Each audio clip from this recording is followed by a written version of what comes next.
नमस्कार दोस्तों, आप सभी का स्वागत है आपके अपने YouTube चैनल सनातन ज्ञान मंथन में। आज मैं आप सभी के लिए एक और रोचक कथा व जानकारी को लेकर आई हूँ।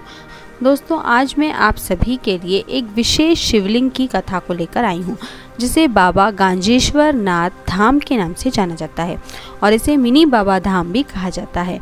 और यहाँ का शिवलिंग पीले रंग का दिखाई पड़ता है। तो बिना किसी देरी के बढ़ते हैं हमारी आज की कथा व विशेष जानकारी की ओर। झारखंड के सथाल परगना प्रमंडल के साहिबगंज जिले में स्थित दूसरे बाबा धाम या मिनी बाबा धाम के नाम से प्रसिद्ध बाबा गांजेश्वर नाथ धाम, जिसे शिव गादी भी कहा जाता है, यह एक अत्यंत प्राचीन और पौराणिक मान्यताओं वाला मंदिर है। यहाँ इस मंदिर के पास प्रकृति ने अपने दोनों हाथों से उपहार लुटाए हैं। यहाँ की खूबसूरती देखते ही बनती है। इस वजह से यहाँ सैलानियों का साल भर आना जाना बना रहता है और बाबा गांजेश्वर नाथ के दर्शन के साथ यहाँ की मनोहारी दृश्यों का भी सभी लोग आनंद ले सकते हैं। यहाँ राजमहल की पहाड़ियों के बीच ऊपर जाने के लिए 195 सीढ़ियों की लंबी चढ़ाई को चढ़ना पड़ता है और इसके बाद ही आप दर्शन कर सकते हैं। साहिबगंज जिले के बरहेट प्रखंड से 6 किलोमीटर की दूरी पर स्थित यह मंदिर दूर दूर के लोगों के लिए आस्था का अद्भुत केंद्र बना हुआ है।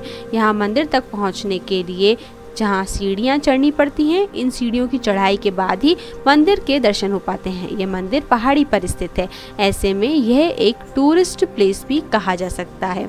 यहाँ मंदिर की गुफा के प्रवेश द्वार के ऊपर एक दुर्लभ वट वृक्ष भी मौजूद है। माना जाता है कि बोध गया के बाद यहाँ ही यह अक्षय वट वृक्ष है। इसे यहाँ के लोग मनोकामना कल्पतरु वट वृक्ष के नाम से भी जानते हैं और इसकी पूजा करते हैं। इसकी जटाएं ऐसी मानो भगवान शंकर की जटाएं लहलहा रही हों। इस कल्पतरु की जड़ में पत्थर बांधा जाता है।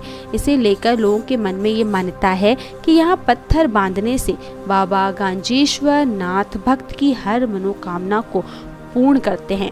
पास में ही झरझर गिरता झरना मौजूद है, जो कि प्रकृति की गोद में सभी को अनुपम दृश्य दिखाता है, जिसे देखकर ऐसा एहसास होता है मानो शिव की जटा से अमृत की धारा बह रही हो।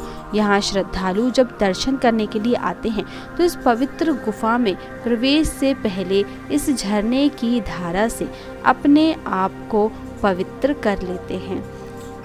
गर्भगृह गुफा में बाबा गांजेश्वर नाथ महादेव का पीताम्बरी शिवलिंग स्थित है। यहाँ शिवलिंग के ठीक ऊपर चट्टानों से 12 महीने बाबा के ऊपर जल की बूंदें टपकती ही रहती हैं, मानो प्रकृति स्वयं बाबा का जल अभिषेक कर रही हो। शिवलिंग के ठीक सामने एक और मंदिर भी स्थापित है। पार्वती और नंदी की प्रतिमा भी यहाँ पे स्थापित है। यहाँ गुफा के अंदर शिव पार्वती के दोनों पुत्र भगवान गणेश और भगवान कार्तिकेय की प्रतिमा की भी स्थापना की गई है। गर्भगृह गुफा में शिवलिंग के पास एक और गुफा भी मौजूद है। इसको लेकर मान्यताएं हैं कि पहले ऋषि मुनि इसी रास्ते से उत्तर वाहिनी गंगा राजमहल में से जल लाकर भगवान के ऊपर चढ़ाया करते थे। इस बाबा गांजेश्वर नाथ महादेव की शिवलिंग की स्थापना को लेकर एक और मान्यता भी सामने आती है। इसे गजासुर नामक दैत्य ने स्थापित किया था, जो महिषासुर का पुत्र था। इसका वर्णन शिव पुराण में भी देखने को मिलता है। कहा जाता है कि गजासुर ने भगवान शिव की तपस्या यही हजारों वर्ष अंगूठे के बल पर खड़े होकर की थी। इसका वर्णन भी पुराणों में देखने को मिलता है।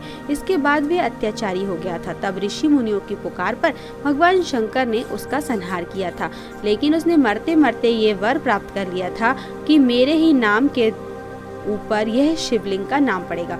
इसके बाद ही इस शिवलिंग का नाम उसके नाम पे रखा गया और उसने इसे वरदान के रूप में प्राप्त किया था।